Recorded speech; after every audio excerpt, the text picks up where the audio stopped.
What up, everybody? I'm your host, JP, and this is my co-host, Josh. Hey, everyone. And welcome back to another episode of the Filmbros podcast.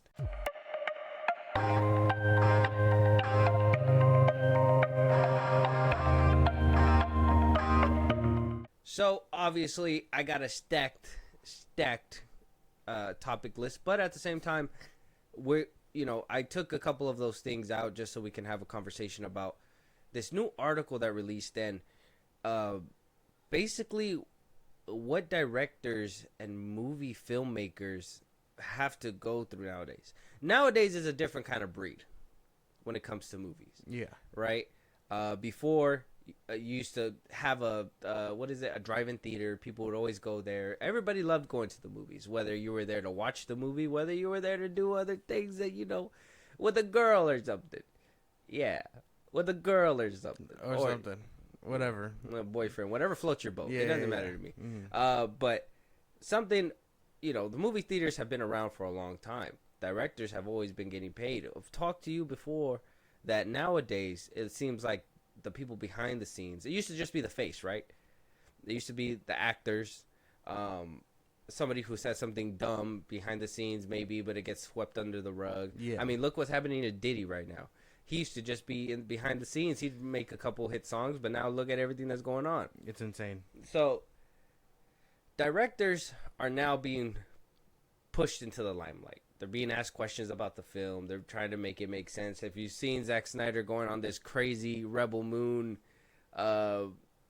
tour, that tells you what you need to know. I didn't hear nothing from the actors, but I'll tell you, I heard a lot from Zack Snyder, which is funny to me. It's his movie. Yeah. It's his movie. Well, yeah, but before it used to be the actors talking about it. Oh, yeah. I mean, during Madam Web, the director didn't even want to talk about it. It was mostly that Sydney Sweeney and the rest of them just roasting the shit out of it. Yeah. So it's a different era now. Directors are looked at more, right? I think I seen somebody, and shout out to Nerdman. He's a Twitter user. Yeah. Shout out to him. He went on this rant. I don't remember the whole thing verbatim, but he did go on this rant where it was like, stop worshiping your directors, right? Stop worshiping them. Now, what does he mean by that? I don't know. But what I mean by worship when I read that is when your director does no wrong. Yeah. Right? Mm-hmm. When your director, I will say right now, Snyder Cult people, those James Gunn shooters, right? You have the Nolan, I don't even know what their names are, the Nolan no-nos or something. I don't know. They'll make a shit movie and then they'll try to tell you how great it is. But obviously media is subjective. Yeah. So sometimes what's not good for one person is good for the other. Mm-hmm. Now, I like Zack Snyder, but I could tell you right now, those Rebel Moon movies, I haven't even seen the second one, but I'm just giving it tomatoes. Tomatoes. So, I mean, what do you think when you hear this word, stop worshiping your directors? Well, obviously it's all that in what you said. It's just this different side of the spectrum because, I mean, like I said, I don't think I worship Zack Snyder. I don't think I'm a cultist. I just like his stuff. And, that's about it. On the other side of the aisle, I can't get behind James Gunn's filmography, and I know that already sounds like, oh, he's a Snyder.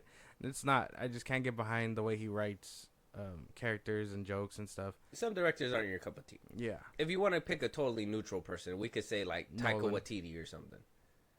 I can't stand Taika Waititi. I mean, there's probably one film you could probably stand, right? Or Jojo Rabbit. Yeah. It's like the only one. Yeah, I think that's like the only one. Other than that, I can't really. I really like. I'm trying to think of a neutral, controversial director. I'm not sure. I mean, Quentin Tarantino. He's been around for a while. And Scorsese. You could love him. You could hate him. Scorsese's always in the news. People turn. I mean, obviously, I think it's just like the younger generation that are turning on him, simply because all they all think about is, oh, he does gangster movies and stuff. But I mean, I love his gangster movies. He does more than just gangster movies. Well, that's why. It makes but works of art. I love his gangster movies. So worshiping is just a totally. That's like it's a round table. That's like somebody watching Rebel Moon Part 1 and 2 and saying it's good, right? No, it's not worship.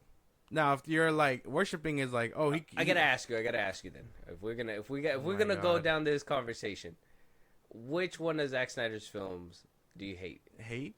You gotta hate one of them, like dislike at least. Something that you know that you're not popping on all the time. Just man, why are you making this hard? It's 300. What the fuck? That's his best one. No, it's you not. picked the worst best one. No. Oh my. His best one is Man of Steel. I was trying to help you. His best I was one- trying to help you. Now I'm look not- like a Snyder cultist, I'm and not now you're go- over here. I'm Now not- they know it's Cap. I mean, 300 is good, but I'm not popping it on over Man of Steel or Watchmen or BVS. His newer stuff, I guess. Over Sucker Punch? Sucker Punch is good. Better than 300? Yeah.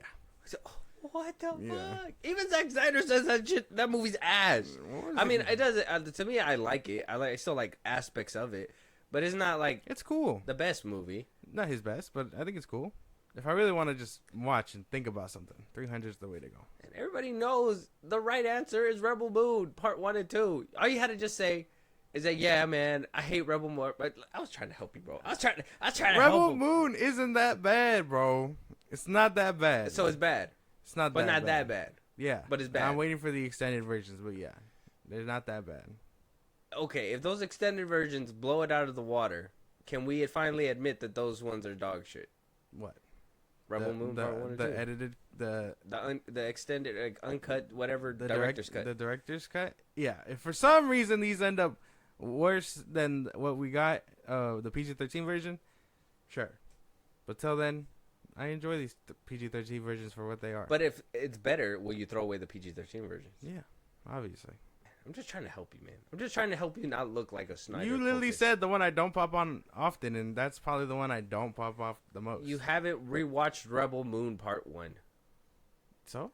I could do a full bender back to back if I wanted to. Please don't. I'd be like, don't bother me. I'm watching Rebel Moon. I want to save your life. Don't do that. Don't bother me. I'm watching Rebel Moon. That's it. Whoever says that. Me. I'm gonna say it. I'm gonna say it to you one of these days. That sounds like a worship if you ask me. No, because I mean I can understand that they're flawed and stuff. The ones that worship are the ones that see like they can do no wrong. Like the way If you say that there's flaws and you're willing to look over their flaws to say that it's a good movie, that it's a good movie for you, I'm not saying that's it's good. I'm saying worshiping. it's not that bad. It's not the most perfect, well-rounded film. I can You acknowledge said that. 300 is worse than Rebel Moon? You said If you would watch Rebel Moon over, and 300 is like the worst one in his filmography to you, that means you would watch Rebel Moon before 300. And that, to me, is blasphemy. Well, no, you haven't even seen it. What up? You haven't even seen. You haven't even seen the second part, so you wouldn't know. The first part is cheeks. I don't need to. The first part is left cheek. The second one is probably the right cheek. I don't need to see a full moon. It's not Okay. it's not the same thing, bro. It's not the same thing. What? Do they say the name? What? Do they say the name of the title in the movie? Rebel Moon? No. Are they like Rebel Moon? No. Are they like? I don't know. Oh, look, it's the Scar Giver. Is it because she hit him in the face with the stick? There's a scene like that. There is a scene like that. Oh my god! It's more poetic than that, though. It's the worshiping. It's not you knowing, worshiping. It's you knowing that worshiping's wrong and you do it It's anyways. not that. It's the way, like I Like, said, they're not perfect. I could let a robber go if he robbed by accident. If he was like, I didn't know I couldn't take this. I'm sorry. It makes sense. But if you're robbing No. intentionally, like, yeah, motherfucker, I did it, and that's like wrong. No, because I don't think so. I can acknowledge the flaws and stuff. It's all about my preference. I let like, Alec Baldwin objective- off because he accidentally shot somebody. That's insane. But if you point the gun on purpose and actually shoot someone, that's a problem. Forget about Alec Baldwin is crazy. but that's what I'm saying. Subjectively, that is looking over, the stuff. But objectively, I think acknowledging all that stuff objectively. Okay, objectively, is Rebel Moon Part 1 and 2 a bad movie? The part one is worse than part two, but I like part two. Okay, that's fair. If I had to adjust my question, my bad. I didn't know I had to do that. Well, no, yeah, because if you want like subjective, then yeah, I could totally be like, sure, yeah. But objectively, yeah, there's a lot of slow mo. It doesn't really end up well. I think all the exposition in part two was right. It should have been in the first one, but it just didn't happen. And it fell on the back end. And I mean, I like the second one simply for that. But like I can acknowledge all this. Does it really stuff. feel like a movie that was cut in half? It does. It does. Yeah. So maybe if you watch it all together, I'm sure. Yeah, if you watch them back to back, probably hit a little the bit better. PG-13. Just think of the ending as like a brief intermission or something, and just keep going. Be like, yeah.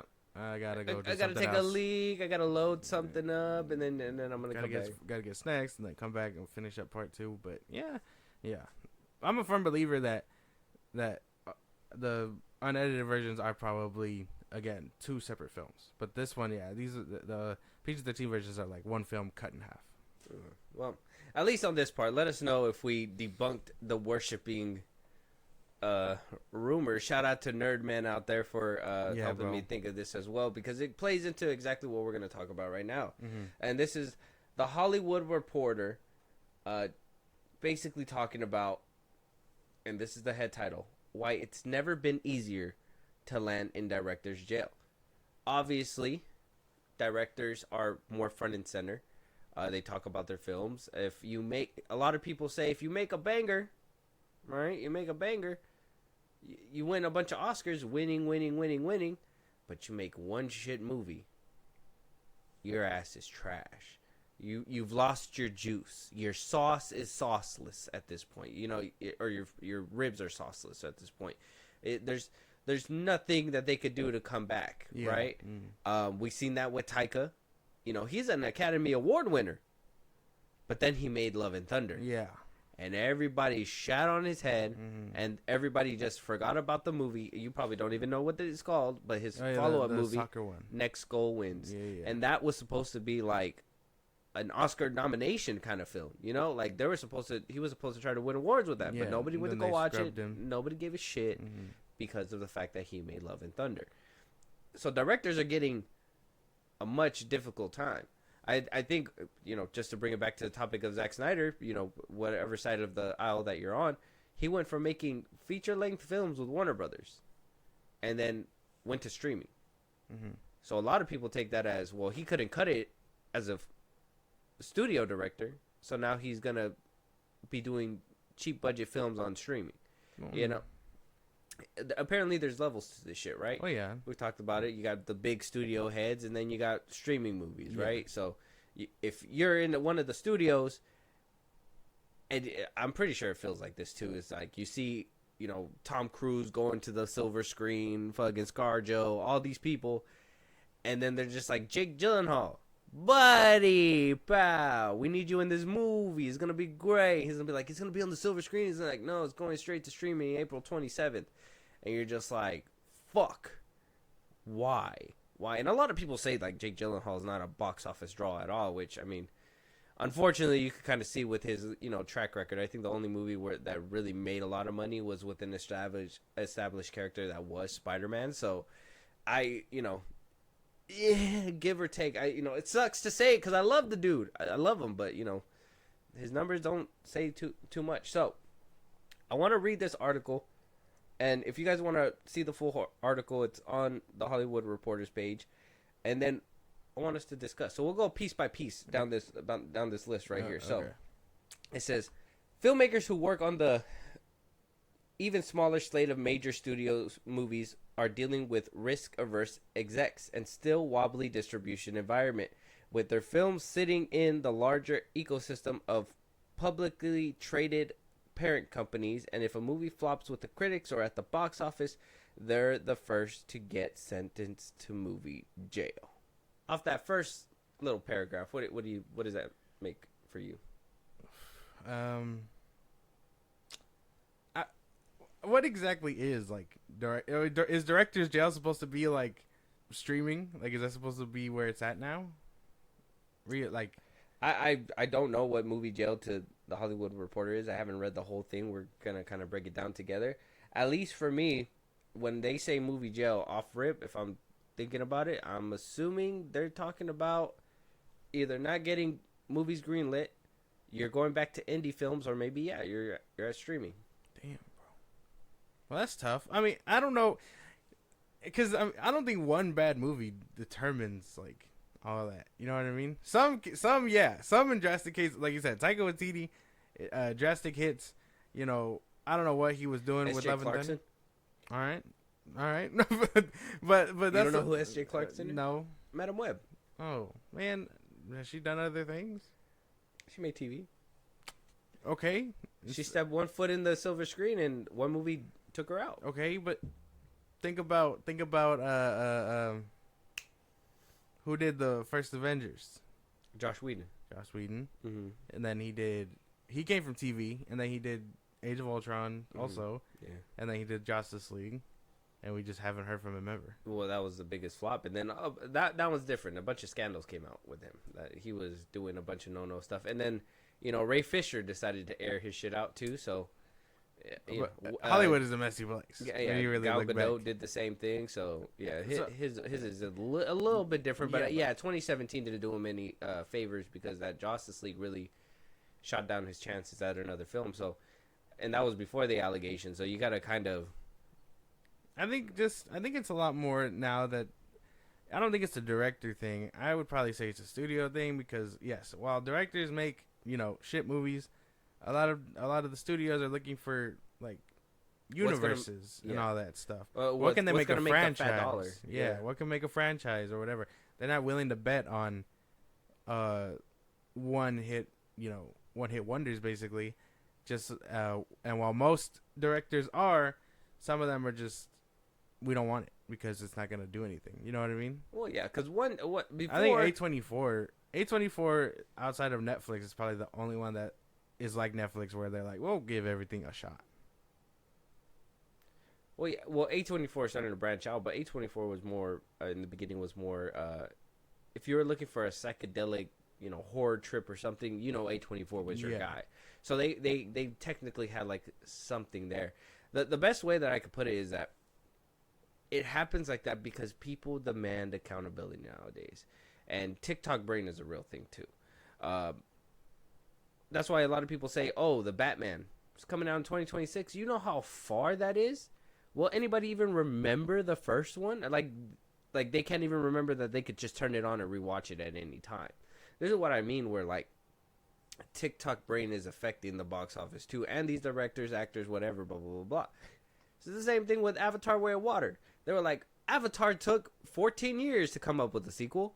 You think that I'm excited for it? You think that I want to see it? It made $1 billion. People care about the stuff that people, that make an impact. Yeah. If you're just putting another generic movie in there, that's when the TikTok brains of the world are just going to look at it like another piece of film and just keep scrolling through, just keep scrolling. It happens with a lot of films nowadays. And even if they give like one piece of crucial scene, that scene will live on. Yeah. And I guess that's in a way the new norm of somebody remembering a film is a certain scene because, their TikTok brain is only allowed to remember a certain scene and not the whole film. Goldfish brain? Yeah. I guess that makes sense. So that's more systemic. Just for the little bit of back and forth, I mean, I think you got that just a little bit. You're younger than me. With TikTok brain? Yeah. Just a little bit. It's not a bad thing. I don't think 100%, but it takes a lot more out of the general audience to remember what happened. If you like, I see stuff on Twitter all the time too, where somebody reads it's a big topic, big argument. A lot of people talk about it, and then later on, it's like we never spoke about it. Maybe they just want the engagement. Maybe they want to act like they never heard about it before a day in their life. I'm not sure, but it's stuff that just gets regurgitated, repeated, and people latch on to certain things. It's same thing with that what Cat Williams said. If an actor can go in there and be like, make you remember a scene and not the whole movie, that's because that they're the perfect person. People with TikTok brains are easily able to remember personalities. You, on the other hand, are very hard to remember personalities too. So that's the thing that kind of hits box office. So I mean, I kind of do my TikTok brain studying from you sometimes. Not gonna lie. I don't think I have. I wouldn't say it's that bad. I don't think you have a severe case. There's people with worse cases. Well, yeah, because some people will just look at it and be like, "This is not interesting enough to me. And some people will look at a movie, say I'm bored, and walk out. I think it takes a lot to make me think a movie's boring. For you, I'm just saying. That's why. There's some people that I know that like will sit there for like 5-10 minutes, be like, it didn't pique my interest, and walk out. And I understand. Some people are like, if the first few minutes don't bring me in. I say that with TV shows. If the first episode doesn't bring me in, but at least give it a full episode. Movies, I think I've only walked out of like one movie, and that was called which one was it? It was The Box.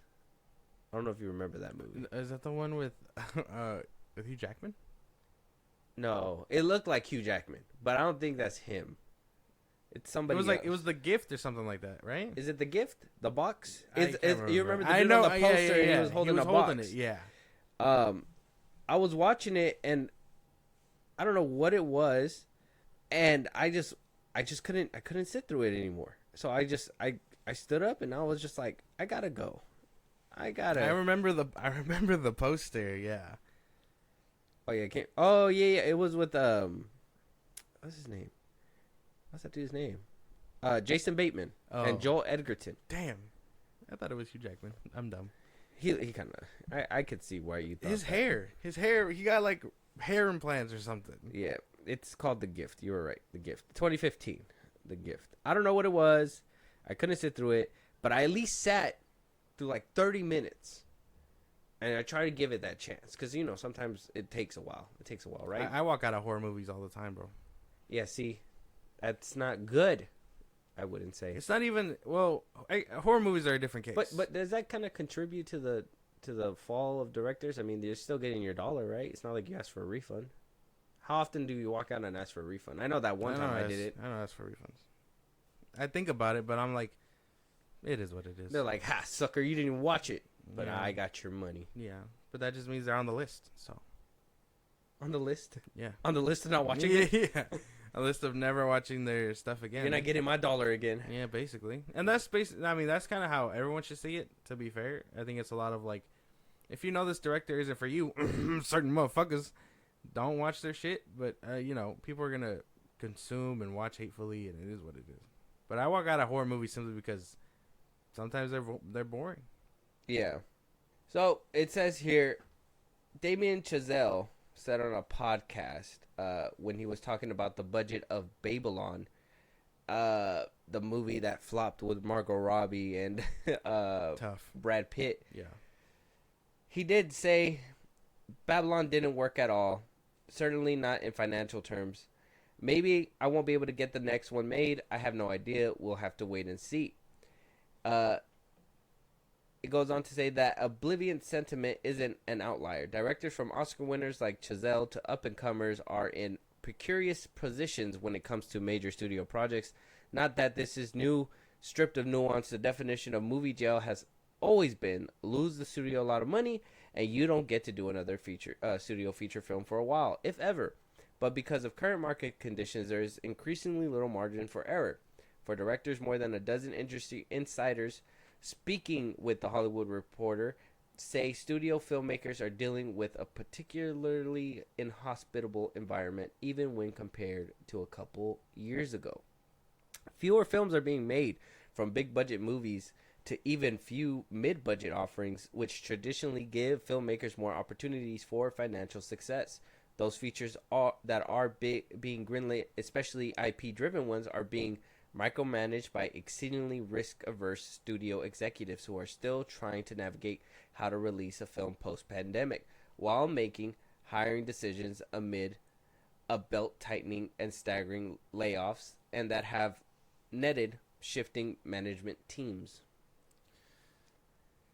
That's a lot of big words. Yeah. So, to translate it for y'all, it's basically just being like, hey, movie, if you do bad, you probably won't ever get a movie again.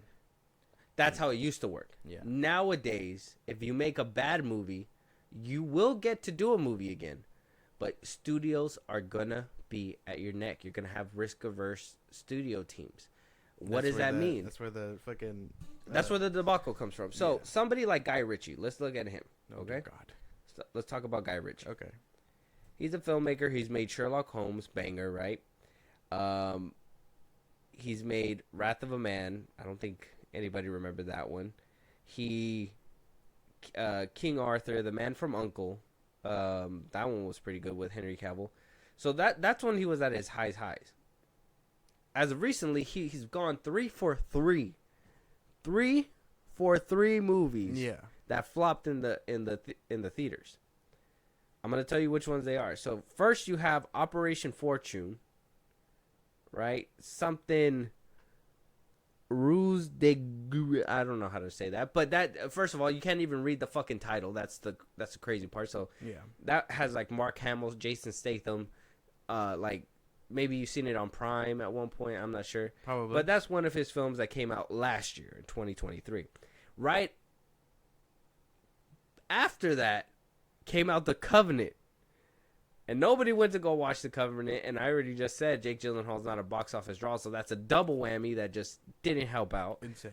And then we come down to the Ministry of Ungentlemanly Like Warfare, which is not doing too well today either. Gareth Edwards, he made The Creator, but didn't seem to make the budget that he was supposed to. But he's a talented filmmaker. Yeah. And the movie's good. Mm-hmm. So what's the problem there? Is it studios not doing their marketing? Is it this risk-adverse team that is trying to stifle creativity to make sure that it's the best formula to succeed? Like, what do you think is the underlying issue here when it comes to that? Okay, I don't know. If Guy Ritchie is going, if you're going 3 for 3, it's clearly a director problem. But who's to? I mean, I saw Ungentlemanly Warfare being advertised everywhere. You know what I mean? So I don't know. It could be him. Maybe in that case, it's him because he does. From what I've seen, Covenant was good. Covenant was good. But maybe again, that one got switched out by the MCU. You don't think so? If you watch Warfare and it's a good movie, what would? Because I mean, we can't talk about it too deep because we haven't seen at least 2 of those movies. We've seen The Covenant, but we didn't see the other 2. Yeah. But again, if he's going 3 for 3, you kind of get a gist of where it's going. Flopping wise. Yeah. Okay, what if let me Gareth Edwards did Rogue One. He did really good there. And we know that The Creator was good. It just, maybe that's an audience thing where they're like, people just don't want to bank on something that already isn't established. That's why. And then he's doing Jurassic Park. You're going down the line. Go. Yeah, because he's doing Jurassic Park, and that is something that is established, so maybe that's where his banger will lie. Because again, Rogue One was phenomenal. And that was part of Star Wars, basically when Disney had it at its highest. Yeah, so that's where my thinking kind of falls down to. So if you look at the 3 for 3 that he went down for, these are not established characters. These are not anybody that people necessarily are like, yes, let me go check this out right now. Yeah. If anything, The Covenant, though I wish I would have seen it in theaters, at the same time, you could argue that it could be had left for streaming. You know what I mean? Yeah. If you're not a big military movie fan, you're not going to watch it. Exactly. So I think it has to do with IPs. If you have an IP that's well known, obviously it's going to do a lot better. If you have an IP that's not really too known, well, it's going to suffer. Because now, not only do you have to give people a reason to like it, but now you got to, like, not go through all these lame-ass tropes that have been put through the ringer. Mm-hmm. You got to give somebody something fresh, something that people can root for, something that's not going to make people mad. It's like, you know. Well, what's his name that's doing the Alien movie? Crazy marketing going on right there. Yeah, Fede Alvarez. Yeah, with the, I mean, we saw the realistic fucking face hugger. Mm-hmm. That was crazy. That was crazy to see. He's lucky. Yeah, because he's been doing tentpole movies. Mm-hmm. So he did Evil Dead. I think the last one he did was what's that last one he did? He did. Was it not the Evil Dead? The one with he made Don't Breathe. Don't Breathe was good. Yeah, that one's like a newer one. But he made Don't Breathe. He did start off with Evil Dead. He did Don't Breathe 2. I didn't see that one. I heard it sucked. Maybe a different director. He did write it, though. He was a producer on the new Texas Chainsaw Massacre, which good thing he didn't put a director's name on there because that one wasn't really that good. So I mean, he's been kind of doing these ones that already have like an established footing. Now that he's doing Aliens, that's another one that has an established footing. So maybe because this is the MC, this is like an MCU thing. If new directors like who's doing Creed? Who did Creed? I'm really bad with names. Creed? Ryan Coogler. Ryan Coogler. He does the MCU. He did that Black Panther movie. If he's capable of starting off there, getting his name out, then he could do bigger and better things. I mean, he's doing another movie with Michael B. Jordan also right now. So the MCU and all these studios give him a chance with all these IPs, gives them a chance to boost their name so people can go see their next product and so on and so forth. Unless they fuck up, like Nia DaCosta.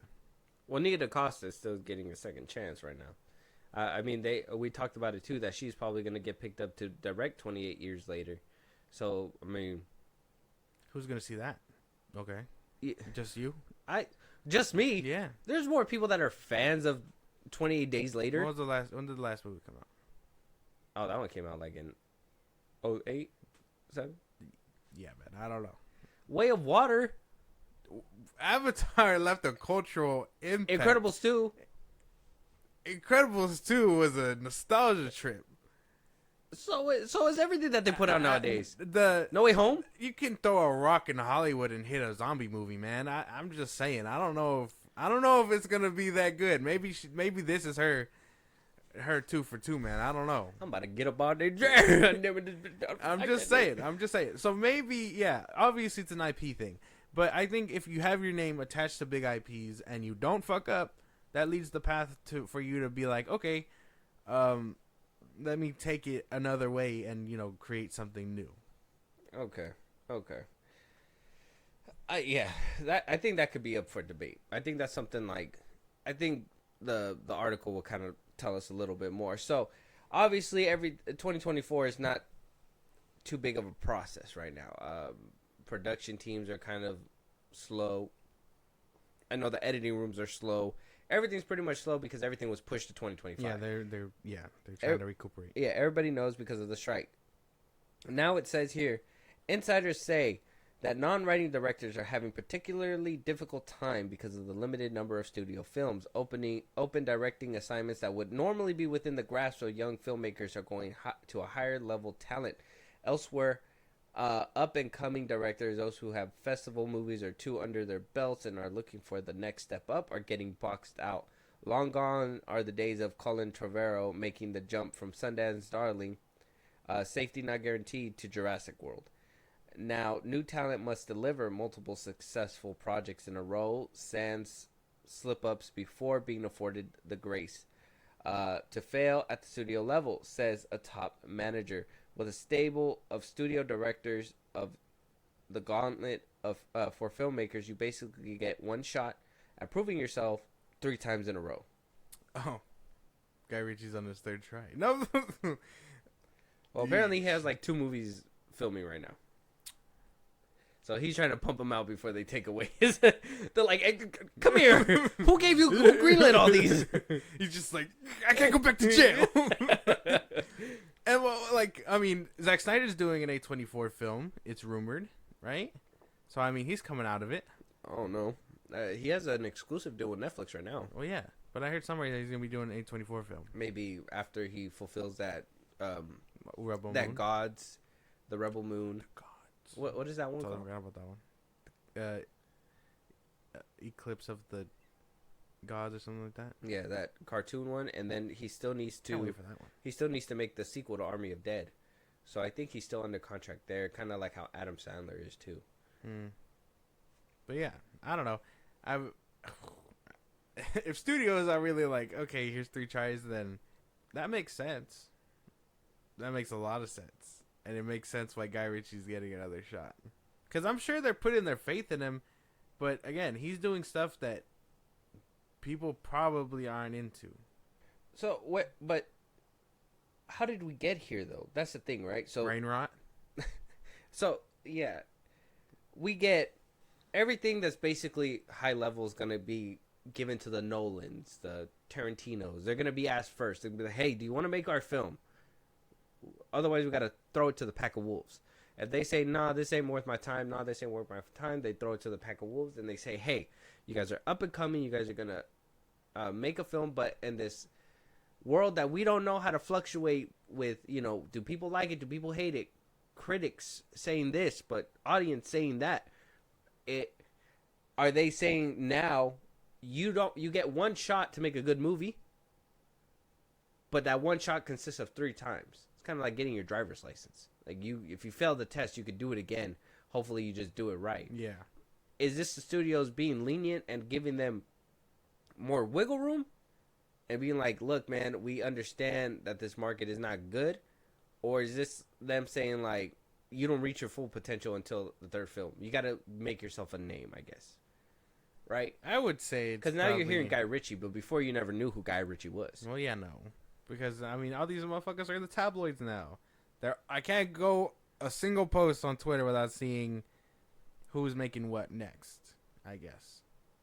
And then we're just like, oh, well, I really don't care for so-and-so and what movie they're making and whatnot. Yeah, they haven't made a good enough movie for me to be like, I'm going to move with them. Or even then, a big name director could be making their next big hit, and it's like, well, I really don't, again, I just don't care for whoever it is. They haven't hit Eminem status, so you're not going to hit the noties. Yeah.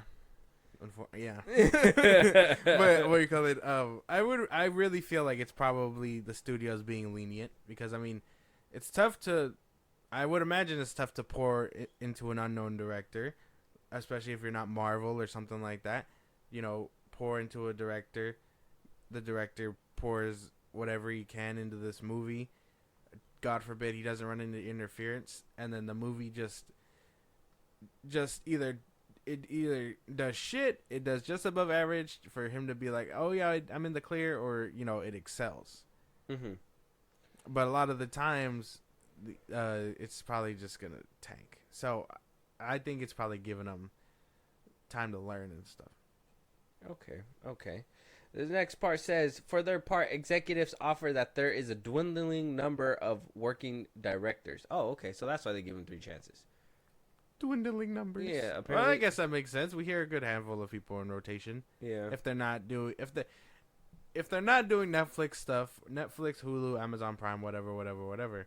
Because I'm pretty sure that's where a majority of all these newbies go. Mm-hmm. Unless the MCU again scoops one up and it's like, hey, we're just make our movie.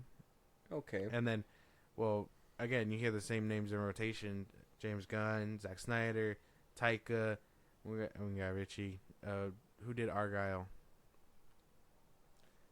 Matthew Vaughn. I still need to watch that. And then, like, Scorsese, you still hear Tarantino. Tarantino was planning to retire, and then he just said, "Nah, fuck all that. Like the dough needs to keep running in." Like, the movie critic was just a weird concept to even want to try to birth. I still would have,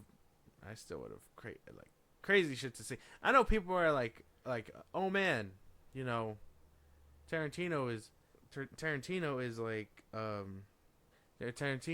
is like, oh, him, all these old heads, Tarantino, Scorsese, they're all like really judged upon by newer audiences.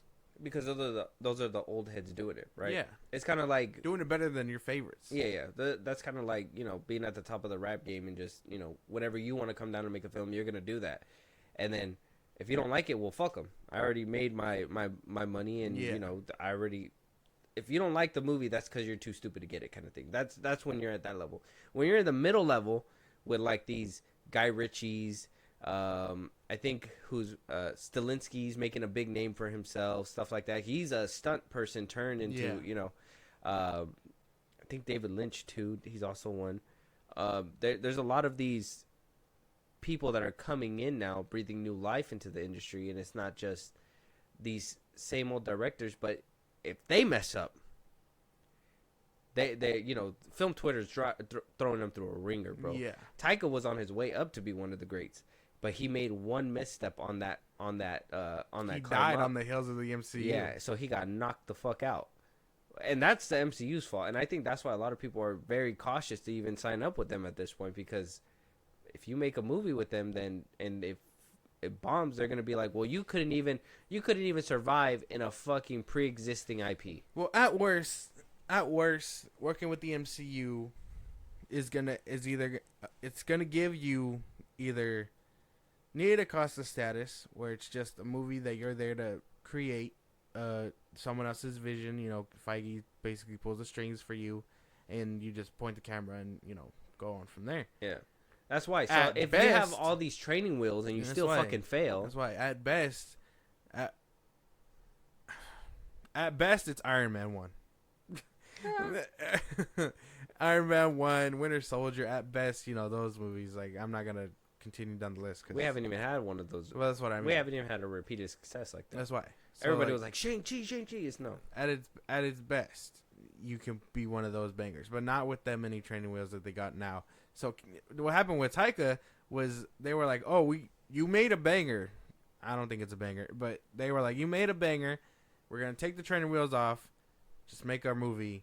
And we won't. And then, you know, he did it unsupervised. And he basically, like, fucked around. So they shot him point blank in the career. That's about it. Like, that's the best way I can be.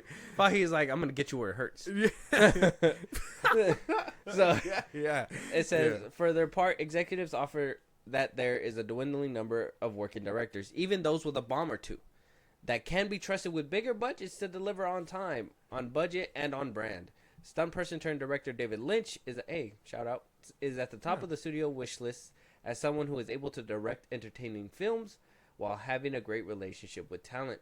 For the past decade, as the mid-budget studio movie commonly a proving ground for up-and-coming helmers went away, streaming has offered a safe harbor for directors. Streaming was a good and a bad thing for directors. It seems like it was almost impossible to go into director jail from a streaming movie because you could only lose a set amount of money, says a producer behind the studio releases, referencing often major marketing spends for theatrical titles.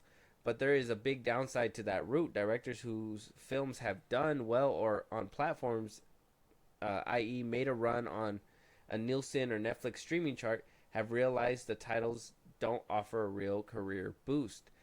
Compared with a traditional theatrical run, bluntly assesses one rep, no one cares if your movie did well on streaming. So, streaming isn't movie jail. So what is movie jail? Movie jail is just you get no work. Okay. So streaming isn't movie jail. We thought what my headset was. Well, I mean, movie jail. If you make a movie on streaming, it doesn't matter if it does bad or good. Isn't that what movie jail would be? No. It doesn't matter what you do in there. Well, no. You're in a box. Well, yeah, but no. It all depends on if you're fail or not. Because I think that's a broad statement, and I think the Hollywood Reporter is probably wrong right there, simply because to Netflix and all these motherfuckers, it does matter to them. Zack Snyder, Adam Sandler, all screaming right now. Fuck. Netflix wouldn't be banking on these big names and their audiences if they knew that they weren't trying to get hits out of them. So if Spaceman or whatever wasn't a hit, why would they keep them on? You think that you would have watched Rebel Moon if somebody other than Zack Snyder would have made that? You think that if it was on Netflix? You think that if some nobody said, I'm making this sci-fi movie that's going to rival Star Wars, and you did not know who it was, you probably wouldn't have checked that shit out. You'd have been like, this is a mid-budget film. I ain't going to watch this shit. The CGI it's kind of, Atlas. It'd be Atlas to you. That's funny. But Zack Snyder's name's attached to it, so that's what makes it appealing. Mm-hmm. And that's what drives revenue. So if anything, they're using these directors' names, but the directors don't get anything out of it besides the paycheck. I don't think so. Because, I think they're getting the recognition and stuff onto their name as well. Like, oh, it did really good on streaming. And since streaming is becoming the norm, you know, a lot of these places are like, oh, we're going to put it in movie theaters and on streaming. Same day. You don't have to leave your home to go check out my movie. It's going to be there for you to watch at your house. Whatever it does to the box office, completely different because they're still ranking in some dough from it being on streaming. So I think there is win and losing in streaming. Well, they said that it would have to be on the Nelson charts, as in I don't like even know what that is. well, that's where all it's like a global thing, so it'll get like all the shows from, I think from like the UK, America, all these places, and who's watching more of it, in different places. Oh. So if it's like the top of the echelons, people are gonna look at that. I think it's like the top 10. Usually people are like top 10, hands down the best stuff. Everything else is mid, kind of like I think they basically made music charts. For like media, for media and movies and stuff. So if you haven't seen that, that's kind of like where I see how when the Avatar: The Last Airbender was trending and stuff for Netflix. That's how I was like, okay, they say it's like their biggest hit, but it did okay. It didn't do terrible. Oh, okay. It didn't do the best, but it didn't do terrible. I think it did make the top 10, but I forgot where it was. But yeah, so I mean, it has to be up there for it to be successful in the streaming eyes. But either way, studios look at it. It's kind of like studios looking at what is it? What do people say? It's like studios look at these Netflix and all these streaming places as like the kids department. It's like when you graduate from streaming, because when Warner Brothers even puts out streaming movies for Max, they're probably like, if the audience loves you, this is probably, I'm kind of clicking it together. If the audience likes you enough that it makes this show popular, you will get that golden ticket to go into the silver screen. If your show doesn't make that, why haven't we seen Ben Paisley on anything? Besides Badgley, he was getting a run for the MCU, supposedly with Fantastic Four, rumor, whatever. But like, he hasn't been in anything else. But you was supposed to be like this top-notch film. Oh, the show? Talking about the show. Yeah. You guys see? It's confusing. It is very confusing. Because you haven't seen him in anything. Well, So what if like streaming is auditioned for these actors, but for directors, this is what I mean, where like they're just there to collect the paycheck and go home. Nothing else is, and that kind of sucks to say because Zack Snyder's there, but what if like they couldn't sell tickets at the box office and stuff like that like they're supposed to, and they had to be put on streaming, so they're basically like the coaches, and then the if those that can't do teach. So they do the films on Netflix and then basically put these actors' faces on the map, and then depending on whether it does good or bad or whatever, you go that way. But then right now you have those people that are jumping from the silver screen to streaming, back over here, back over there. So I mean, maybe that's them playing both sides of the field, because you could be a teacher, a mentor, and an executor at the same time. So I don't know. That sucks to say. I don't think so. I still don't think so. I still feel like streaming is bringing in some revenue, and it is recognized across the board as something impressive. Because other than that, I mean, because not everyone knows that chart that you were talking about. I thought if something was top 10 in US or whatever on Netflix, like, oh, this is doing really good, and you see Rebel Moon on there, on the like top 5 right now, both parts. But I'm not too sure. So I don't really know how they measure it. Again, we don't have numbers for all that. Well, Netflix has their own thing. So Paramount has their own thing. So let's say a streaming service only does 200,000. Paramount. Yeah. Let's just say like that broken ass app. Right. Let's say Paramount, whatever, only does 2,000 streams. That's the highest amount of streams they ever did, right? And they get, I don't know, Knuckles to do 999,999,000 streams, whatever. Mm-hmm. So now that one will put it up above the charts. Oh, our most viewed thing, we broke charts, whatever, blah, blah, blah. But if their views were already low, what's the limit there? The only way that you're going to really know is if it's compared to other shows on different platforms that are doing better. Yeah. So if you put Paramount against the juggernaut that is Netflix, and they're doing 1 million streams while this one's only doing measly 2,000, it doesn't even compete. So they had to put it on all one chart, which I thought you knew about it. So like right now, as the time of recording, like Three Body Problem is on the top 10 on streaming right now. I don't know what's that show. Roadhouse is number 2. Roadhouse was good. Quiet on Set, The Dark Side of Kids TV is 3. People love drama. Yeah, Bluey's 4. This is what everybody's watching right now. Apparently, Bluey, its biggest audience isn't even children. Yeah, it's adults. Apparently, there's a lot people of your age. Yeah, I had a coworker tell me you should show your kids Bluey. It has a lot of adult humor or whatever. Blah blah. I'm like, I'm not watching that show. Whatever. He's like, I watch it with my kids all the time, and I'm just like, I'm not watching. Yeah, apparently a lot of millennials are projecting their shit onto that show to like fix their childhoods. Yeah, sad, really. Number 5 is Homicide New York. Oh, what the fuck? 6 is The Gentleman, 2024. Oh, I think I've heard of that. What's that? The Gentleman. I think that's a Netflix show. Hold on. 7 is Grey's Anatomy. 8 is NCIS. 9 is Brooklyn Nine-Nine. Oh, it's a movie. Yeah, it's a movie directed and produced by Guy Ritchie. Came out 2019. The Gentleman. Oh, you see what I'm saying? Ain't nobody know what the fuck, bro.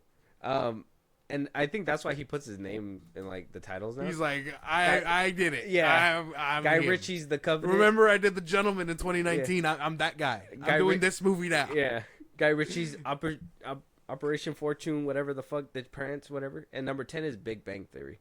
So I mean, stupid ass show. These are all like that's just like the top things that people are watching right now. And then they have like different categories: original, acquired, and then movies. They have like actual movies that are doing really well on streaming. Like that's the top 10 of movies. Oh damn. So I mean, it's very Roadhouse is see. So maybe Jake Gyllenhaal is a big box office number on streaming. Well, no, but if everyone's watching it on streaming, imagine if that movie would have banged in theaters. Well, that's another argument that a lot of people say too, is that a lot of people know that these movies are going to hit streaming sooner or later, so they're going to go to the movies for their big top echelons of almost entertainment. And then you're going to just wait for everything else to hit streaming. Because I think The Covenant was doing good on streaming too when it first released, but it wasn't doing really good. That one got squashed out by the damn MCU. Yeah, basically what happened. And that sucks because the movie that was battling against sucked. So streaming jail, I don't know. I don't think it's jail. Maybe they'll elaborate a little bit more. We still got a little bit more to go. All right. So it goes on to say, without box office figures to tote in a pitch meeting, another supposed quantitative measurement has been wielded to boost or demote directors. Rotten Tomatoes. The industry has a love-hate, mostly hate, relationship with a review agitator whose measurements have long been called into question and are susceptible to distortion. This is where the quote starts. Critical acclaimed is now gamified, says a director rep. The Rotten Tomato score is the first thing people look at when I go pitch a director. It inevitably affects decision-making around hiring a director. Offers an exec. When you hire a director, all you have is their past work and a meeting. Directors unable to find work in the studio system can seek refuge in the prestige TV post Birds of Prey, a 2020 film that faced reshoots and a box office underperformance. Director Kathy Yon landed episodes of the HBO series Succession, netting her an Emmy nomination. Still, episodic work only gets you so far, offers one producer of studio films. When you get handed the keys to a Ferrari and you drive it a few blocks without crashing, no one cheers for you. Any director can write themselves out of a presumed jail, packaging independent directional efforts. Of course, producer financiers who could back indie efforts are facing financial headwinds in 2024. Last year, it was announced Yon will direct an indie sci-fi love story, The Freshening, a movie that she also wrote. So let's talk about that. Rotten Tomatoes, people in suits, executives, immediately. Who are you talking about? Guy Ritchie? What did he do? Jesus. Rotten Tomato score says he got a a 7%, we're not picking this guy up. But the audience score says 99. Yeah. So what are they really looking at? It's such an ugly way to do things. I think that's disgusting.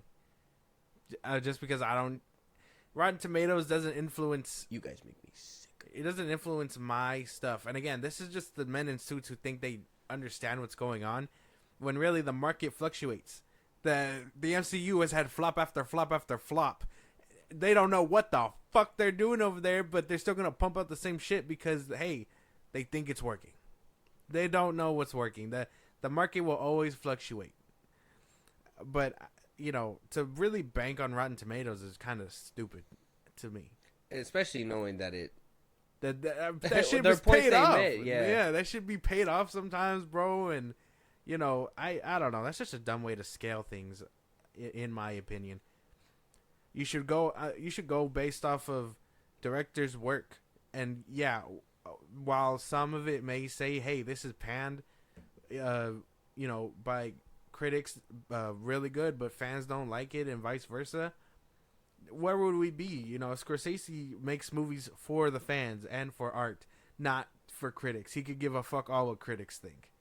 Mm-hmm. So where's the line stop? I mean, that's not true, right? I mean, they care about what critics think. It's kind of like a Jacques Cousteau. What was that? Yeah. The dude from Ratatouille. That you butchered the fuck out of that name, and I don't know what to say. That's not how it is. No. What's the chef's name? Chef Cousteau. Chef Cousteau, yeah. Chef Cousteau. Yeah. He died when a critic gave him a bad score. What the fuck? Yeah, a movie. Yeah, if your whole life is fucking... If you're making movies and you're hitting the top shelf, and a critic thinks that movie's kind of shit, I too would perish. There's no way. That's why. But these Scorsese isn't doing it for critics. He's doing it for the art.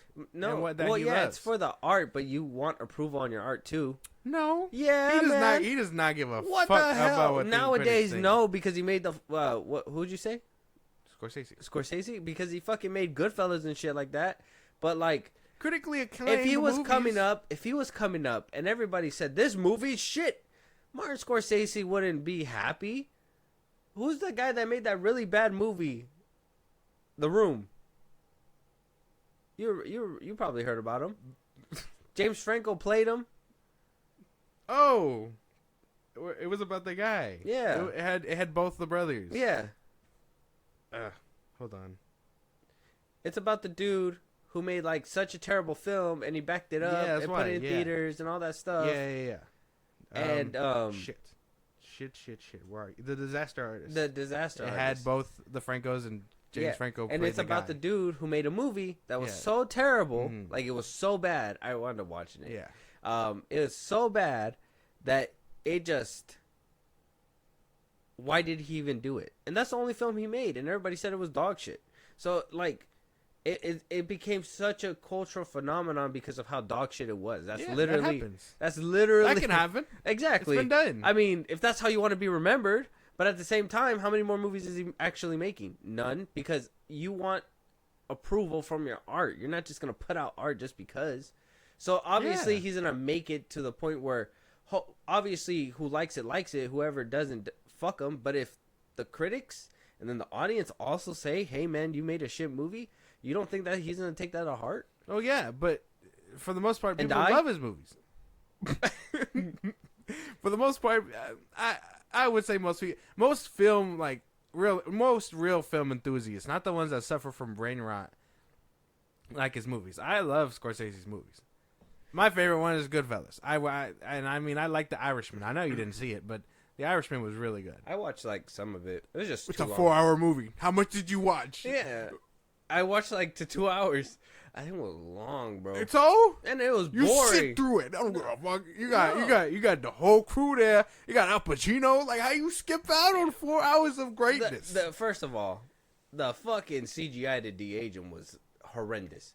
It's a Netflix movie. Yeah, Scorsese should have known better than that one. To use them for that many scenes, like probably if it was like The whole movie. that's what They're I'm in there saying. for the whole movie. That's It's what I'm their saying. movie. That's what What I'm is saying. that? What do you even mean? What would you? Can't de-age them the whole movie. What about- what you about know when how they- much strain you're putting on not only the money but the people. You know how like old they made them look in the retirement home, bro.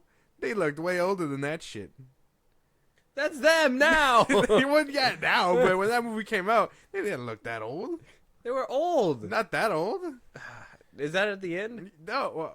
What do you mean? Throughout the, you didn't watch that. I haven't shit. watched it in a throughout long the time. movie. Throughout the movie, it's them telling them about what happened in the past. Oh, so yeah, that's why yeah. they're de-aged. But they were in the retirement home talking to Joe Pesci's character. I Robert literally De Niro's watched character. like almost 2 hours of the movie, and that shit was like when That it first movie came was out. good. It came out like in 21. Nah, right? man, that movie was really good. But that's what I mean. Like he's just like, fuck what the critics think. I'm doing it for the culture, and he does. Tarantino, same thing. And like, I fuck with that mentality because I mean, what do these men in suits know about a constantly fluctuating market? You know what I'm saying? Yeah, because they're not looking at They're what's not locked in, bro. All they know is that superhero movie make money and Well, alien movie okay, so make that kind money. of contradicts what we talked about before, where apparently there was people in suits that were going like making bot accounts to go on Twitter and basically be in the loop of what people are talking about. Obviously, it's not What? the people. You didn't hear about that? That No. they had people like undercover like Twitter accounts looking for like leaks and seeing what people are talking Man, about. I and will stuff like that. blow up their homes. That does not mean anything. They could. Oh, I'm so hip. The latest MCU. You could tell a bot is talking. You know what I mean? Because they're not locked in like that. This bro. movie is cool. Oh. You could tell, bro. Like if you got a motherfucker vouching for Guy Ritchie's latest movie, I was just kidding. If you're like, you could just tell when those things are planted, bro. There's no way. Yes, I'm not. That's not my argument though. What I'm saying is that if that contradicts what they said, that kind of contradicts because if they have, let's just say it's not even the suits, Okay. but they hire somebody. Soups. Okay, sure. They hire somebody like Soups to come and report to them every day and be like, what are people talking about on the internet? What do people want to see in these movies? And what yada yada, so they can kind of get a sense of what like the people want, right? Is that like, are they listening to that? Like, let's say, oh, they want Superman with trunks. Are they just like Jonah Jameson and just being like, like, you know, like, You serious? yeah, like the trunks. We're gonna fucking do what we want. You know, is that like the thing, or is it like they're actually taking into consideration and just appeasing these people online? I think it depends on the movie. Depends on who's doing what. Because you can tell industry plants like that motherfucker James Gunn, he's doing it for the real fans, quote unquote, that want to see this motherfucker in trunks. Mm-hmm. And I think he's doing everything he can for the DCU Put them in trunks for the DCU to survive, basically, in his shoes. I think he is taking that route of, oh, let me see what people are saying. He's gonna and on apply him. the knee pads. And Yes, everything. he's gonna Okay. do all that, get down and dirty, just to make his movie float. Yeah. And power to that man and whatever the fuck he he did got going come on. out and say there was somebody that was like, oh, X-Men 97 is doing good. You want to do a Justice League 07? No, I saw that. And he was like, oh, I like it. It's fun, but we're gonna do our own thing over here. Yeah. So yeah, I'm pretty. Yeah, he did say that it's inspired by that show, but we contradiction lives everywhere with this man. But that is power to him. I'm pretty sure that's what he's doing. But in the case of like, I don't know. I guess the best example are Multiverse of Madness and Deadpool and Wolverine. There's gonna be people are saying there's a lot of cameos in Deadpool and Wolverine, cameos that that people probably want to see. In that trailer alone, we saw Azazel and all these motherfuckers from the old Fox X-Men movies that people were really hyped about. So, I think it really depends on the studio, what you're making, and stuff like that. Because even when the Multiverse of Madness was going around and we heard, oh, the Ghost Rider's going to be in it, oh, this and that, and then, who knows what the plan was before Feige decided you got to reshoot. But I'm sure there was a big plan to bring all these elements in, but it was the men in suits who were like, we don't want that. So it really depends on who's doing what. Okay. I think they're gonna do their best to listen, but all that shit could totally backfire. They put Daredevil so in. They'll listen, but if they just say it's not in the budget, it's not on the cards, we can't do that, they're too expensive. All the factors that come into playing when making a movie. So then, what's the point of even listening? I don't know, man. I'm not that's like, oh yeah, I'm gonna listen. You don't have to listen. Oh no, what is it? It's like, tell me what you want. I want a car. I want Superman, and I want the Flash. Let's just say, and it's like, well, the car's too expensive. Superman, you're just gonna get a guy because we can't get nobody to fly, and you're just gonna get another guy because nobody can run really fast. And it's like, well, you just told me to tell you what I wanted. It's like, well, there was a limit, you just didn't know. It's like, well, then what's the point? That's why they don't have to listen. That's why people are gonna most likely consume anything. If I want to make an X-Men movie, and I want to switch out who are the key players in an X-Men movie? Wolverine, Storm, Cyclops. Like, if I want to take those motherfuckers out and give put in a new roster because all those motherfuckers are played out, you can do that. And then some people will be like, oh well, if you're getting, say I decide to put in X-23 instead of Logan, I'm like, oh, I'm gonna put X-23. She's gonna be the front runner, whatever. Well, people are gonna be like, oh well, I hope we see Logan. Well, if Logan's not in it and X-23 is. Your hopes for seeing Logan shouldn't exist. Okay, that makes sense. I don't know. That was a crazy one for sure. Going to Rotten Tomatoes, straight to Rotten Tomatoes, is like stupid. It's so stupid. I think that's a dumb decision. So it says disgruntled filmmakers and reps point to such directors as Robert Zemeckis, who had a massive run of films in the '90s into the aughts. But has yet to deliver a financial hit in the past decade, but nonetheless gets a studio greenlit. Welcome to Marwen. His most recent theatrical release grossed $13 million on a $39 million budget. Well, if you can deliver, Tom Hanks, says one executive in Zemeckis' defense. His next movie here is due out in November via Sony and stars Hanks. So I guess he only makes movies with Tom Hanks and they don't make bangers. Insiders also lament a lack of turnover at the highest echelons of the studio system. Michael DeLuca at 29 was running New Line and breaking young and exciting filmmakers like Paul Thomas Anderson, and then headed MGM and now leads Warner's, working with those same filmmakers. Everyone who spoke to THR for the story, from filmmakers to reps and executives, note that the perilous state of the studio feature and potential filmmaker fallout is likely to disappointingly affect female directors and female filmmakers of color, as Movie Jail often has in 2023. Of the 116 directors evaluated in 2023, 12.1% were women, according to the USC's Ansberg's Inclusion Initiative, which noted that this number has remained flat for the past several years. So far in 2024, of top 25 grossing films released as so far this year, 3 were directed or co-directed by women. You used to be able to go on a run as a working filmmaker where if you didn't shit the bed, you could work for 20 years, says a rep whose client have several theatrical releases this year. This person adds in 2024, filmmakers' clients may find themselves out of work, not necessarily sent to movie jail, but because of decidedly uncreative market forces, they just got squeezed out. So, I mean, what is this movie jail? They're like, no, they're not giving us. I think movie jail is just streaming. No, it's not streaming. It's streaming. No, it's just not getting work.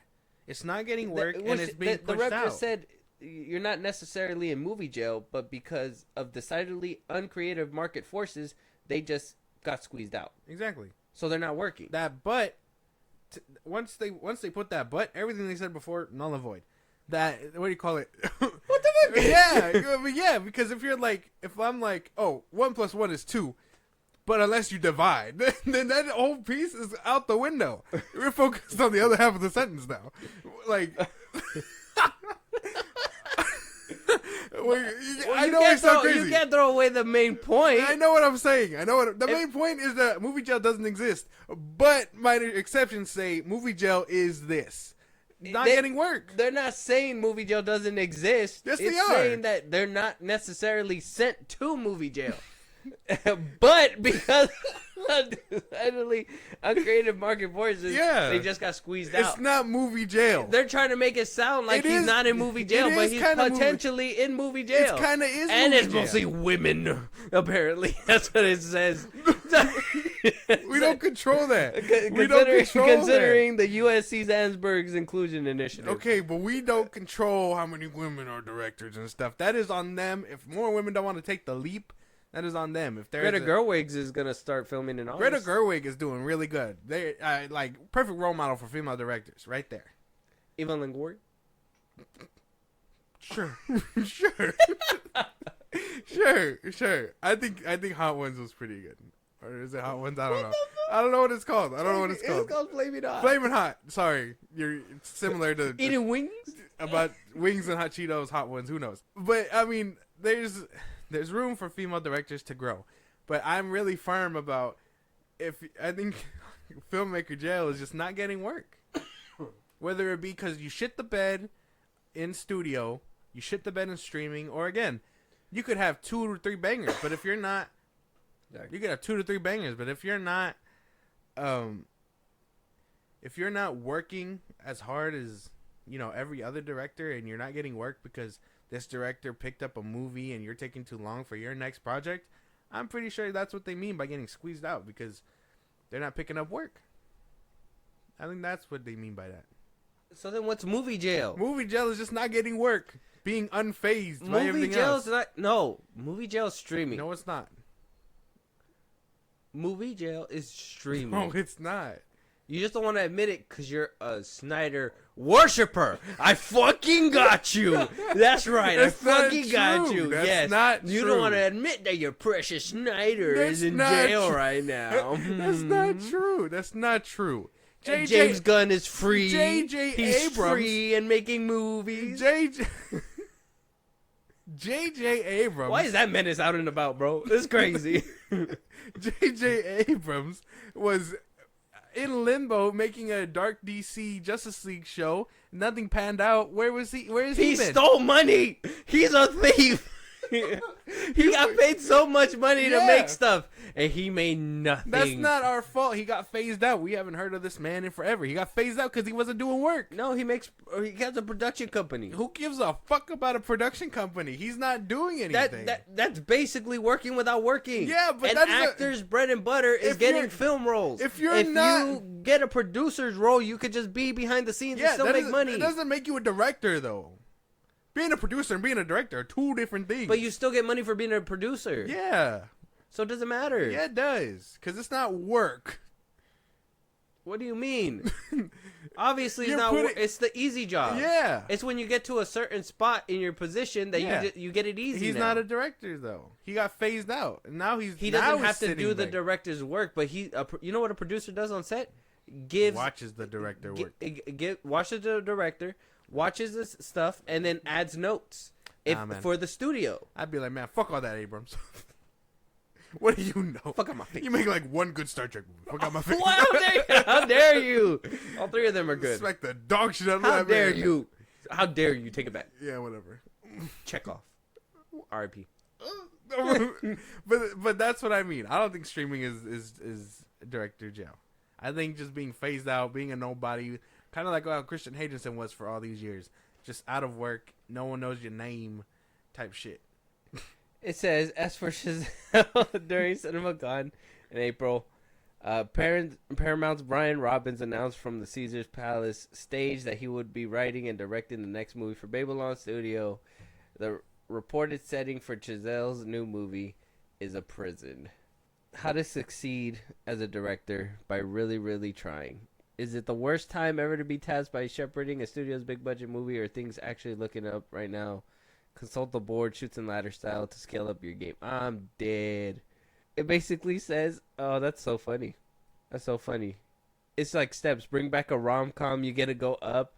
A tomato feld brings you down the slide. Shoots and ladders. Yeah, it's just a ladder style. Nolan's right here. He goes straight up because Nolan, Vanilla, Peel, on chore in the actual definition of the world. Forget the package. Your name greenlights a movie.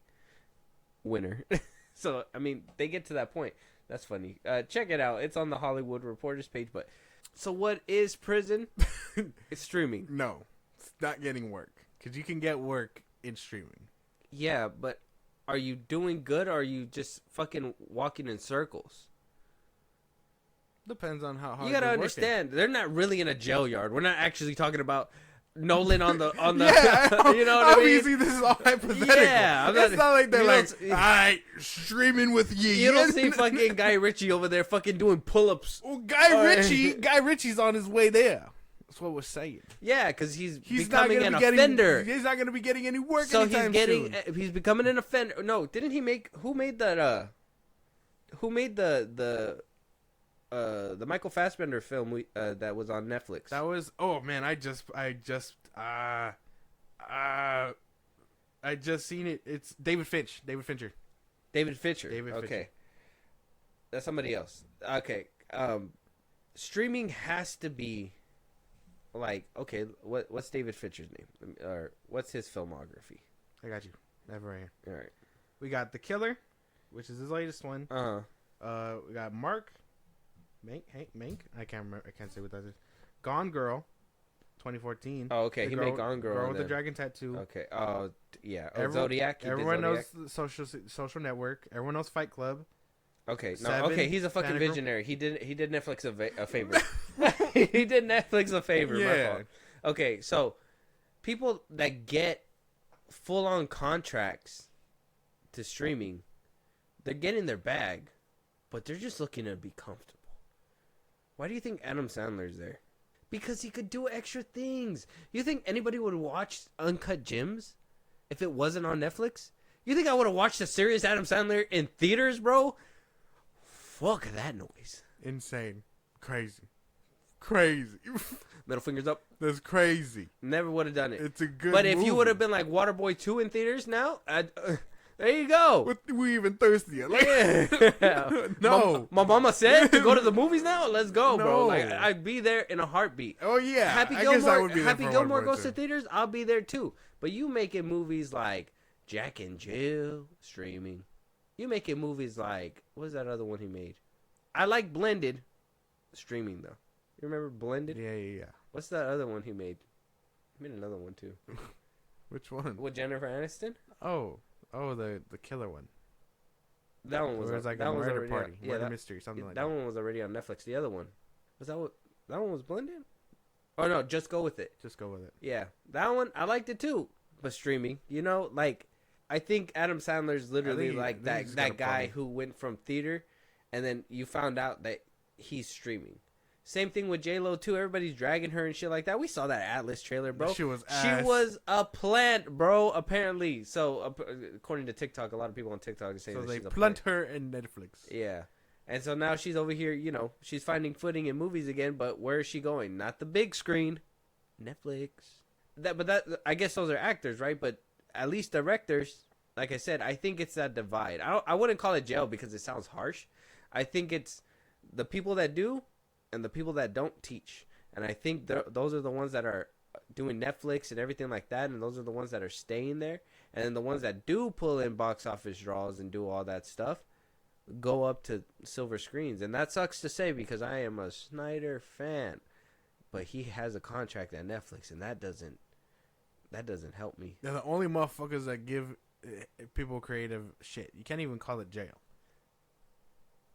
I mean, jail? All the suits watching motherfuckers work. Hey. Hamada, you bitch. Like, you're the only oh, he's going on a business. Yeah. No. Here's Hamada and all these suits and stuff, like, they're the ones that even dictate jail. Even people in jail can write on the walls and shit. Like, how dare you? How dare you? That's insane. I'm going to make art on this wall. Calling Rebel Moon drawings on a wall and shit, man. Bull. It's not just Rebel Moon. This is a fucking analogy. It's not just Rebel Moon. He did the Army of Thieves. I didn't think it was Army a of person doing the this. Dead. Zack Snyder's Justice League went straight to streaming, and that shit banged. Okay. Yeah. He's not in jail. Streaming isn't jail. It's a creative outlet for motherfuckers to get their footing and stuff, and then get on their way out. Zack Snyder got caught in the web. And yes, he is doing good work here, because besides Rebel Moon, I do like the zombie movies and stuff, and I cannot wait for Twilight of the Gods. He's getting work, and at the same time, he's getting that creativeness that he can't get out from other studios because they shoot down every creative idea he's ever had. It's not jail. Even an R-worded squirrel can find a nut every once in a while. Hey, man. Hey, whoa. We're not doing all that, bro. Yeah. Just saying. Like, you can have movies that are streaming that you look at and can be like, that should have been in theaters. But you cannot have, like, that's like once in a while.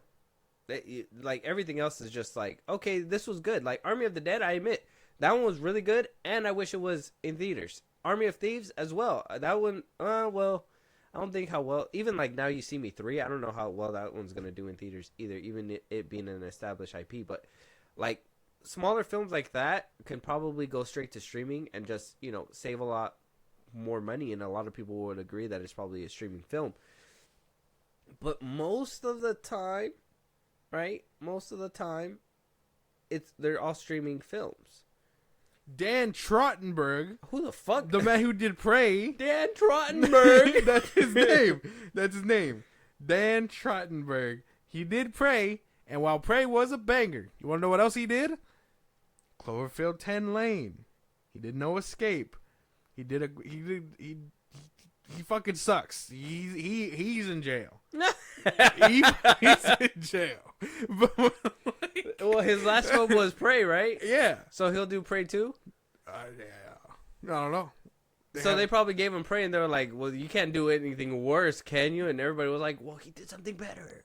Yeah, but then he did the worst Cloverfield movie. So which one? 10. Cloverfield Lane. You don't like Cloverfield Lane? No. It's like the worst one. When they're in the basement? Yeah.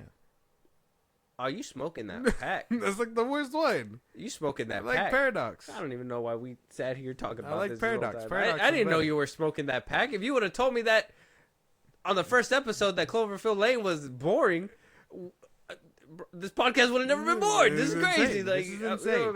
Every actor in that movie carried, but the directing was kind of ass. So it is what it is. Can't even breathe the same air as you. I had to hold my breath.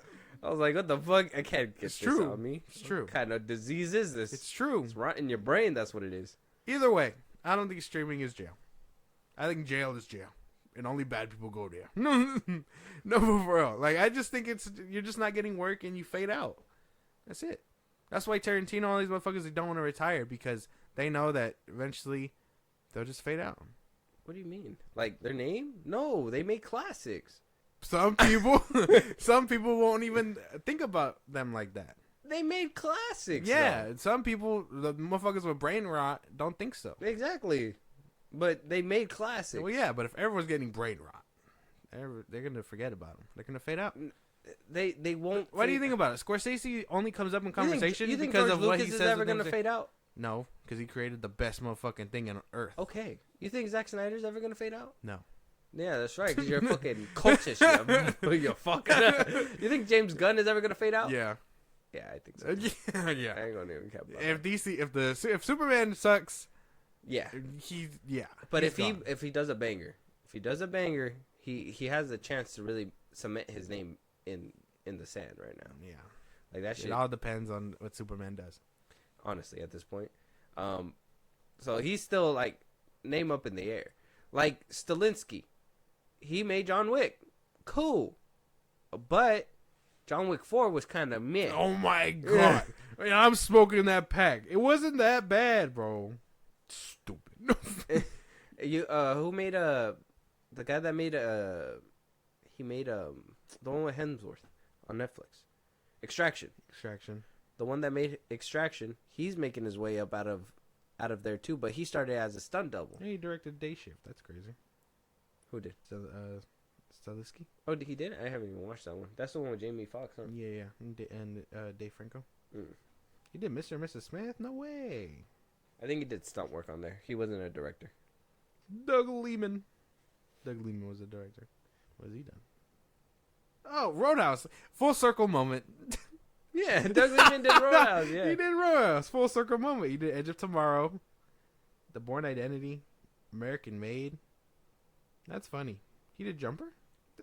Yeah, Doug Liman did Jumper. That's crazy. But yeah, no. Jail. So no jail. I don't know what to tell you. It's man. true, bro. Yeah. So I think streaming is jail. I think streaming is jail only because it doesn't matter how much work you do. If you don't have work, at least you know you're free to do other things. But if you're doing like director work for streaming and you know that all you're doing is in a hamster wheel just fucking pumping out shit, and then if it does good, who cares? But if it does really good, that's your potential, that's your way out. You know what I'm saying? Like, you have to do really good, and if it does bad, it doesn't matter. You'll just put out another one. It's crazy, bro.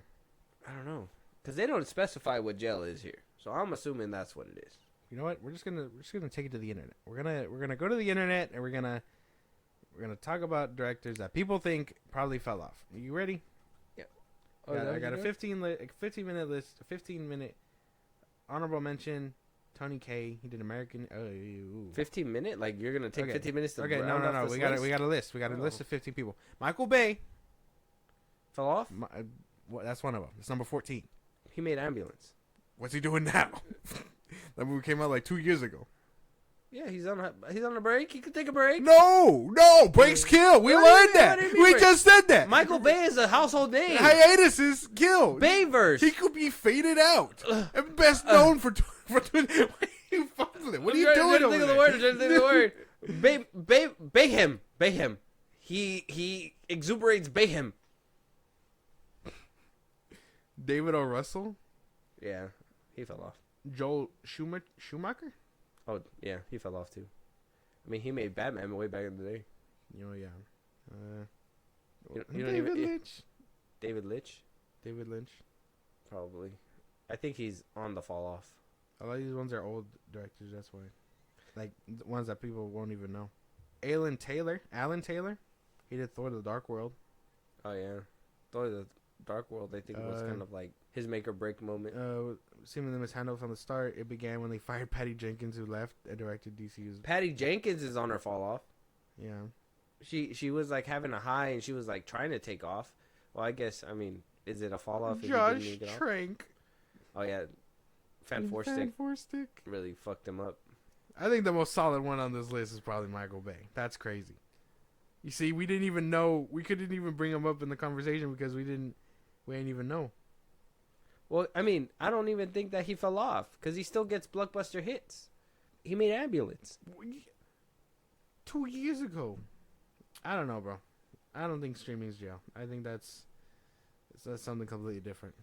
I'm not convinced. What was that? Hold on. I'm trying to see the box office for Ambulance. Oh, see? His budget for Ambulance was 40. He made 52.5 million. Booyah! Fuck out of here! He's a positive. Yeah. So dumb. He ain't making Transformers movies, but he making that money. Just saying. He could benefit from streaming. It's basically like Shyamalan. No, he can't do the things he does on streaming. M. Night Shyamalan. He gave us a movie without a twist, bro. That doesn't mean he fell off. That movie was good. It gave Dave Bautista's best performance in his career. Insane. So far. He's not going any further than that, bro. Hey, man, watch him be Hugo Strange and fucking kill it, bro. I'm telling you. His big ass. No. Yeah. Yeah, man. Give him Hugo Strange. Batman, I'm a medical man. I'm a man that believes in, being a doctor and stuff, but I will break you. Like I don't know. Yeah. No. Yeah. I am a doctor. You're here to see me, and it's just gonna fucking. That sounded. That's right. That is not the Batman movie I want to watch. Bend over, Batman. I got this glove. Oh my god, bro. Check the prostate. But no. M. Night Shyamalan has not fallen off. There's no way. Especially after that one trailer we just saw of his movie. No, I don't think he falls off. I think he's a easy bet. Same thing with Michael Bay. Especially him. He puts in enough money and he's like, I know I'm not gonna need all of it, and then he works with less. Yeah. So he's a perfect dude. He doesn't fall off. He's just conservative. He conserves his money. This is why the focus groups and all these men in suits should focus on shit like that. Make more for less. Yeah, man. So we agree jail is streaming. No, I don't agree. It's not gonna happen. We gotta where's the middle ground here? We gotta end this episode on the middle ground before we ask the question. We can't be undecisive. Why not? It leaves room for a part 2. What do you mean? I don't want part 2 of this because you said 10 Cloverfield Lane was ass, bro. I don't know what to tell you, bro. I should. Well, you think M. Night Shyamalan You fell thought off. Paradox is better? Yeah, Paradox is cool. I should. Paradox was really good. It was cool. Better than the first one. The performance out of John Goodman himself, bro, in that film is immaculate. You don't even know who I'm talking about. Yeah, I do. He did better than The Last of Us. Huh? Yeah. John Goodman? The Last of Us? Is that not who you're talking about? John Goodman? Am I tweaking? You don't even remember who's in the damn movie. I swear to God. That's not him. That wasn't him. You think the dude in The Last of Us is the guy in 10 Cloverfield Lane? You haven't seen that movie, bro. Oh, wait. No, yeah, no. Okay. The Big Lebowski. Yeah. Different guy. They kind of look the same, that's why. No, no, they don't. Yeah, they do. I can tell you. I know. No, I can give you that Pedro Pascal one. I had you with that one. I was like, okay, no, I could see that. This one, ain't no way, boy. Ain't no way. You're telling me John... Okay. Hold on. You're telling me Nick Offerman... Yeah, he does not look like yes, John Goodman. Yes, he does. Yes, he does. Let me see a picture. Okay. Hold on. Let me pull it up. Hold on. What's a solid picture for this man? Okay. John Goodman and then Nick Offerman. Why do more pick? Okay, bro, come on. They look kind of like they look the same. Like you can't even. He just has a beard. He has a distinct beard. They look the same. They don't look the same for shit, bro. If I were to take John Goodman's beard and put it on that motherfucker, it'd be the same. Nick Offerman's beard. All right. No. Never. Anyways, so streaming, jail. No, not jail. If you don't have work, you're just homeless. It's not jail. Yes, you're not in prison. You're not bound to anything. You're just nothing. You're bound to your own terrible decisions. Yeah. That got you to where you have no work. All right. I guess this needle's not moving. I don't think so. But I think... Full circle moment. I think this is because you're a Snyder cultist. That's not true. And I'm sniffing the blood in the water. That's not true. A true film fan can say. Because he's still working. He's still getting work. They said that if you fade out and stuff, it happens. We haven't heard anything about what's her face. Who? The one who did Flamin' Hot. Even Longoria? Yeah. Man, she could be falling off. Because she's not getting work. She made one film. And it was on streaming. That's all it takes. So she's starting in jail. That's all it takes. It's not jail. She's just... She took a shot. And they were like, eesh. And then, it did away. Good, okay? It was on the Nielsen whatever. It was a decent movie. Let me see if she's making another one. I think she's making another one. My goodness, man. I'm telling you. I don't know. I can't agree. Longoria. I can come to the consensus that it is a lower... rank of filmmaking, but it's still work regardless. I don't think it's jail. For it to be jail, you have to be getting like zero work, and I think that's where it lies. Okay, all right. Well, questions for y'all then. What do you guys think? Is movie jail having no work? Mm-hmm. Does that make any sense to you guys, or is movie jail what it should be? What, in my opinion, it's and I'm gonna make my side sound more sprucey than yours. It's a jail because you could do whatever you want in there, but you're still not moving anywhere. You're stuck there. You could make the best film, but I think the same thing as it takes 3 films for you to fail and completely drop out of the streaming service as well. It also takes you 3 films to get you out. That's right. Okay. Of jail. No. It's kind of like having to no. roll doubles on Monopoly. Okay. So then where do you go? Where do you go if those 3 movies and you fail? Oh, after those 3? Yeah, if you fail. If you fail And you streaming. fail? If you make 3 movies and then fail the 4th streaming, I think if you make 3 good movies, you eventually get a... You get another set. You get another 3. No, you get You're a just silver like- screen. You get to go to the theaters again. No, but if they're giving you 3 chances and you fuck up all 3, where do you go? No work. Oh yeah, so jail. No, you just get no work. That doesn't make any sense. Because work is jail. You're already No are work- in jail if all no you're work doing, equal jail. If either which jail way, equal no work. You go, what else is there? Anyways, let us know out there your guys' thoughts. I don't know. I feel like I had you. I had you right there. No, you didn't. No, I you had didn't. you right there. No, you don't. Yes, I I'm did. telling you, streaming is jail. Streaming No, can't be jail. Yes, it can. That's not rock bottom. Rock bottom is no work. You think jail is rock bottom? People recover and get back out of jail. Well, yeah, because and become it can regular happen. citizens of society. We're talking about real jail. Or fucking, it's metaphorical. It's metaphorical, but I'm telling you, it happens. Yeah, Hayden Christensen came out of a big hiatus, but he was in like actor jail.